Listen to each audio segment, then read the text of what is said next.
Namaste students. I am JVN Dr. Aziz Mohammed Khan from Department of Food and Biotechnology, Faculty of Agriculture and Veterinary Science, Jyoti Vidyapeeth Women's University, Jaipur.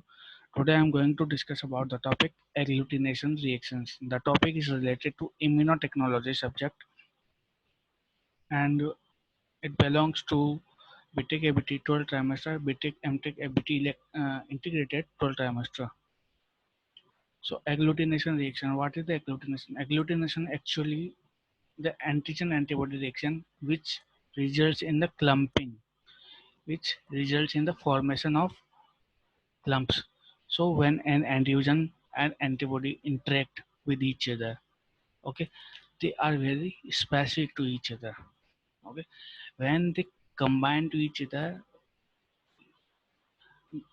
this combination which is specific which results in the formation of clumps.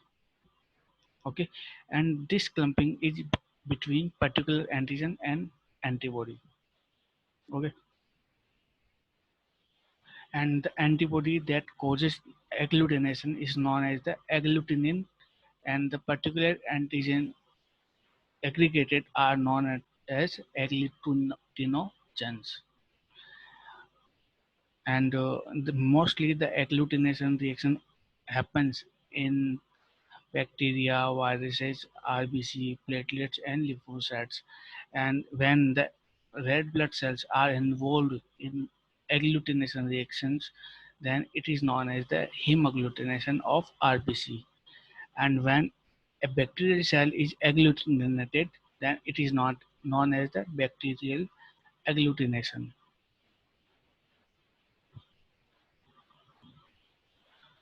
So in the agglutination reaction, what is very important? The first thing that is important is antibody. Okay, we know that there are various types of antibodies which have different size, different shapes. I mean by shape is that they have monomer, dimer. Okay, if they have monomer, dimer, then they have different avidity. Okay, we have already discussed avidity.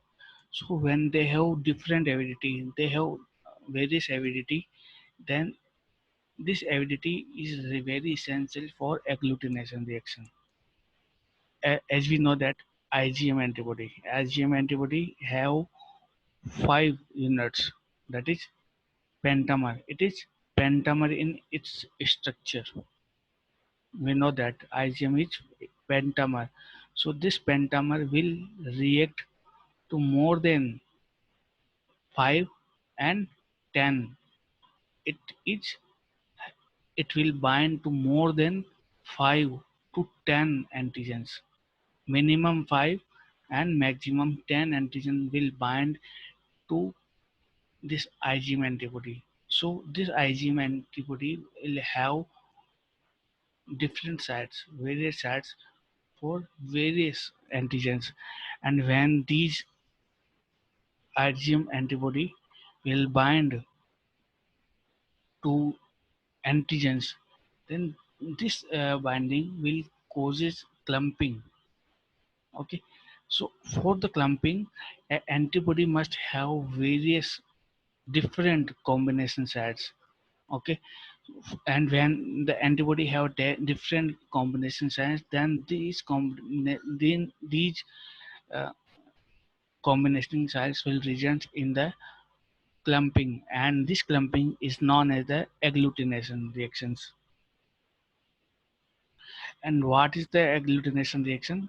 We know that what is the blood grouping. When we check the blood groups, then it results in the formation of some clumps. Okay, and these clumps are known as the agglutination reactions. Okay, and what is the reason behind this agglutination? Because of the formation of clumping or lattice. Okay, and if we have univalent antibodies, then they cannot clump. Okay, they cannot clump together, and no agglutination reaction will be conducted. So For the conduction of agglutination reaction, antibody must have different way, more than 5 combination sites. Okay, so agglutination test is mainly conducted in blood group detection, RS blood group detection, viral test, and Coombs test. So we here take the examples of ABO blood group. In the ABO blood group, as we know that every person have a particular and blood group. Okay, and if we have, suppose I have blood group B, then I will have antigen A B. Okay, so when I will mix my blood with anti-sera B, okay, then this will result in the formation of clump, and which will indicate that I have blood group B.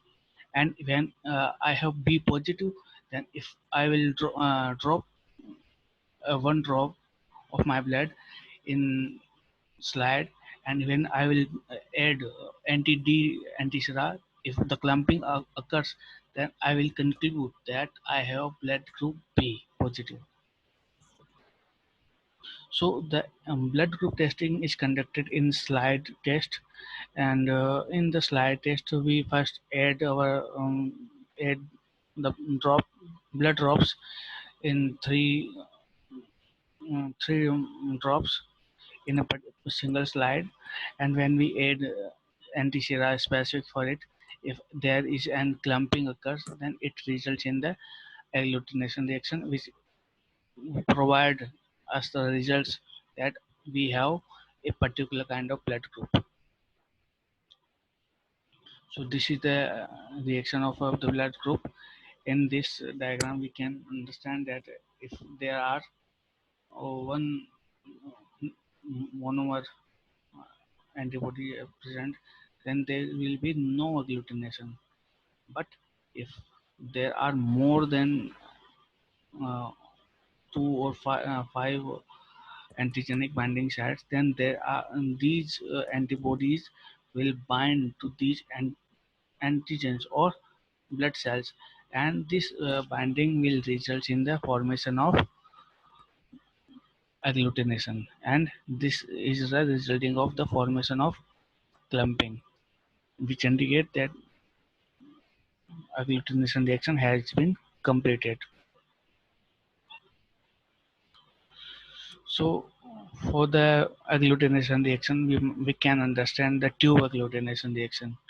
Okay, for this we can understand this diagram in which we have added a constant amount of antigens.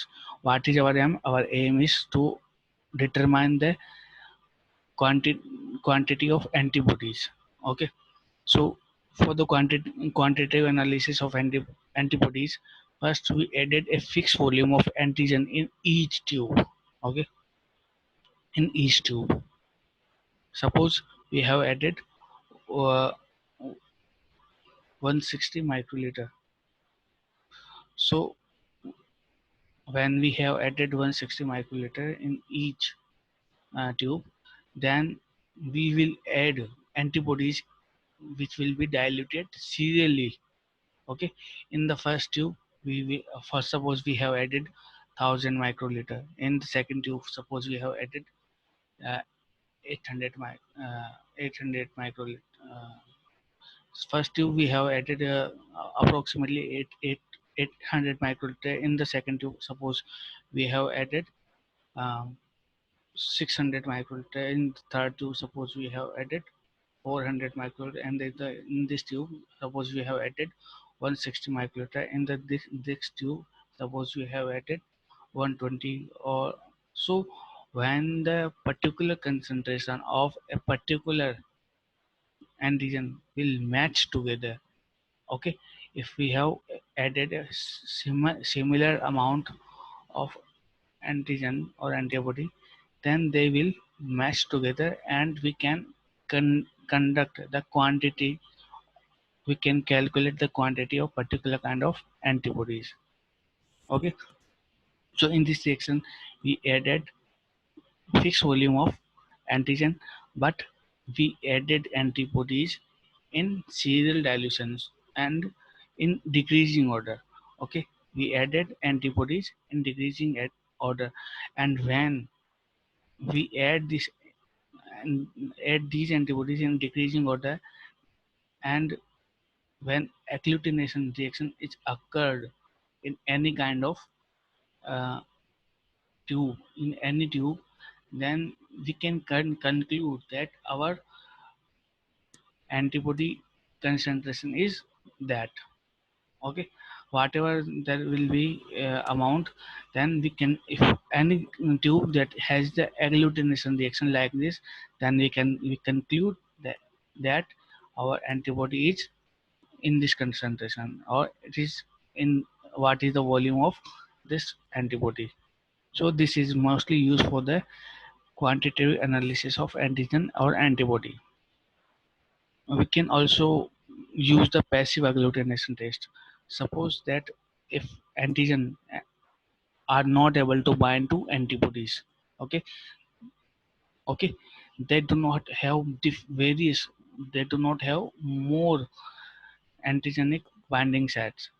Okay, they do not have various antibody binding site, then we can say that this antigen must be improved.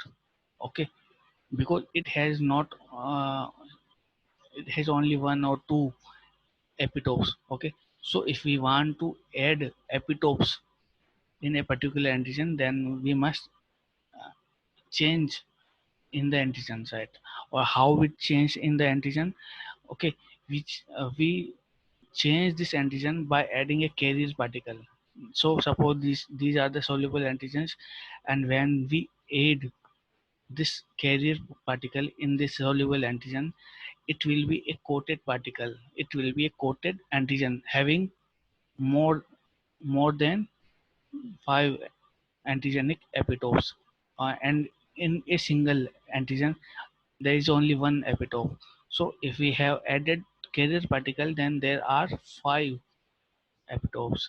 Okay, so to these epitopes antibodies will bind efficiently. Okay, if antibodies will bind different to all the epitopes of these coated particle, then this will result in the agglutination reaction. Okay, if it will bind to only single epitope, then it will be a simple antigen antibody reaction. But if these antibodies will bind to more than 2, 3, 5 epitopes, then it will result in the formation of clumping, which results in the agglutination reaction. So our topic is over here. In the upcoming lecture, we will discuss more antigen and antibody reactions.